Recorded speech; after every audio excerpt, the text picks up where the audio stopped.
In the last year, President Donald Trump has made ending the North Korean nuclear threat a national security priority. I think it's important to recognize that the diplomatic and other efforts of the past 20 years to bring North Korea to a point of denuclearization have failed. So we have 20 years of failed approach. And that includes a period in which the United States provided $1.35 billion in assistance to North Korea as an encouragement to take a different pathway. That encouragement has been met with further development of nuclear capabilities, more missile launches, including those of the recent February 11th and March the 5th. In the face of this ever-escalating threat, it is clear that a different approach is required. In April, on the same day, President Trump dined with Chinese President Xi Jinping at his Florida Mar-a-Lago resort. He ordered a unilateral missile strike on Syria for allegedly using chemical weapons against civilians. Trump's demonstration of military force, his supporters said, sent a message to Xi that if China did not act to curtail North Korean provocations, the U.S. would. Vice President Mike Pence came to the region to reaffirm the U.S. commitment to its allies while downplaying threats made by Trump during the campaign to withdraw troops unless South Korea and Japan paid more defense-sharing costs. Trump found a strong supporter for his hardline North Korea policy in Japanese Prime Minister Shinzo Abe. However, South Korea, after the impeachment of conservative President Park Geun-hye, elected liberal Moon Jae-in, who supports strong deterrence but opposes the use of U.S. offensive military force on the Korean Peninsula. President Moon has been quite clear that he believes that war on the Korean Peninsula should never be considered an option, unless the North Koreans start it first, of course. While U.S. proponents of military intervention argued in favor of preventive war to eliminate the North Korean nuclear threat, U.S. Defense Secretary Jim Mattis cautioned that the casualties from such action would be tragic on an unbelievable scale. U.S. Secretary of State Rex Tillerson on several occasions moved to support unconditional talks with leaders in Pyongyang, but Trump repeatedly rebuked his top diplomat, adding to speculation that the president may soon replace him. Trump instead has used inflammatory rhetoric, warning North Korea would face fire and fury, and calling Kim Jong-un a rocket man on a suicide mission. No one has shown more contempt for other nations and for the well-being of their own people than the depraved regime in North Korea. It is responsible for the starvation deaths of millions of North Koreans and for the imprisonment, torture, killing, and oppression of countless more. Now North Korea's reckless pursuit of nuclear weapons and ballistic missiles threatens the entire world with unthinkable loss of human life. It is an outrage that some nations would not only trade with such a regime, but would arm, supply, and financially support a country that imperils the world with nuclear conflict. No nation on earth has an interest in seeing this band of criminals arm itself with nuclear weapons and missiles. The United States has great strength and patience, but if it is forced to defend itself or its allies, we will have no choice but to totally destroy North Korea. Rocket Man is on a suicide mission for himself and for his regime. The United States is ready, willing and able, but hopefully this will not be necessary. That's what the United Nations is all about.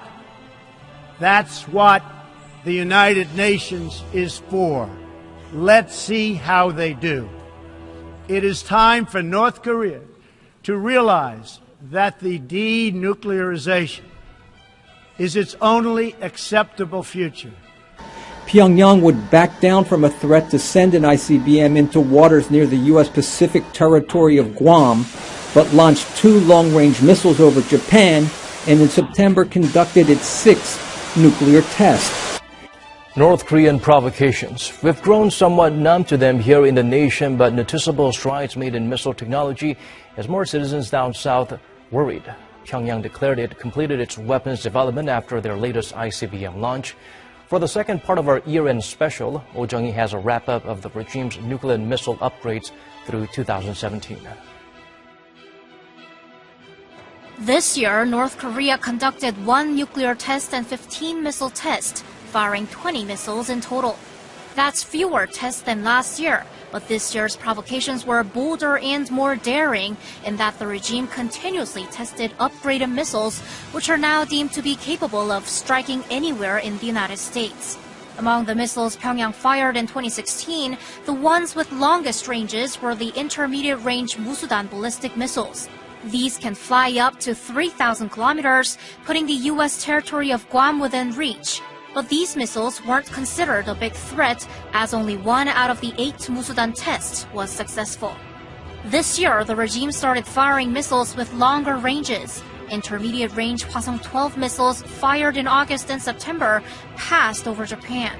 ICBM-level Hwasong-14 missiles in July, which were launched at a lofted angle, reached altitudes of 2,800 and 3,200 kilometers, and the latest Hwasong-15 reached an even higher altitude of over 4,400 kilometers.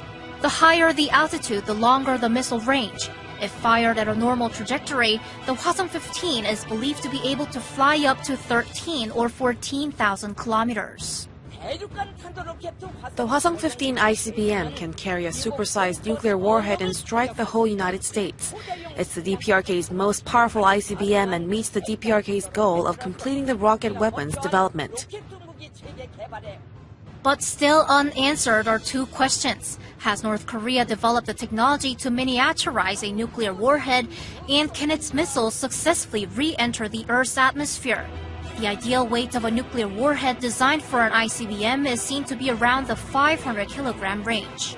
But some experts say if the engine's strong enough, the warhead may not have to be made any lighter. I've conducted a virtual simulation after the Hwasong-15 launch, and even if we assume the warhead's weight at 700 to 800 kilograms, it appears the missile can fly up to 10,000 to 12,000 kilometers. This would mean that the North has lightened its nuclear warhead to a sufficient level for itself.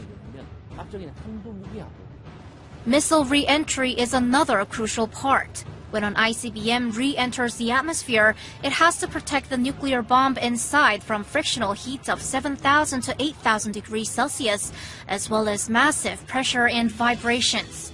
Whether the North has achieved this technology is not clear, but pundits say Pyongyang was still aiming to test the technology through the latest Hwasong-15 launch.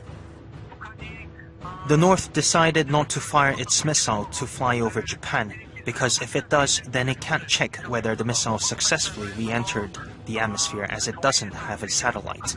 But if the missile falls in the East Sea, then the regime can check the missile re-entry using radar.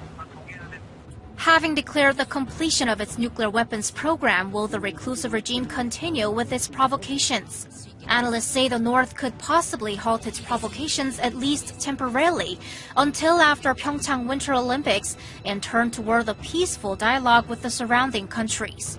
But if that fails, the North could conduct further ICBM and even submarine-launched ballistic missile tests and a 7th nuclear test to develop an even lighter nuclear warhead.